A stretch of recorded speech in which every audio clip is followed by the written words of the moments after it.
पश्चिम ओडिशार गांधी रूपे परिचित प्रवीण स्वायत्ता संग्रामी नृसिंह गुरुंकर आज 41तम श्राद्धवार्षिकी अवसर रे आमर संबलपुर मंदलिया ठारे थिबा नृसिंह गुरु पार्क रे तांकर प्रतिमूर्ति आज माल्यार्पण करा जायछि।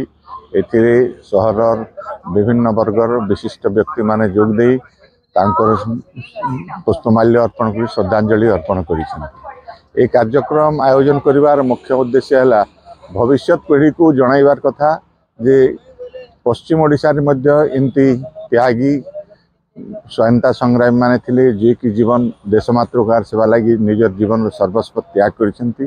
सेटा भविष्य पीढ़ी को जणाइबा पई ए कार्यक्रम आयोजन रो यार होची मूल लक्ष्य।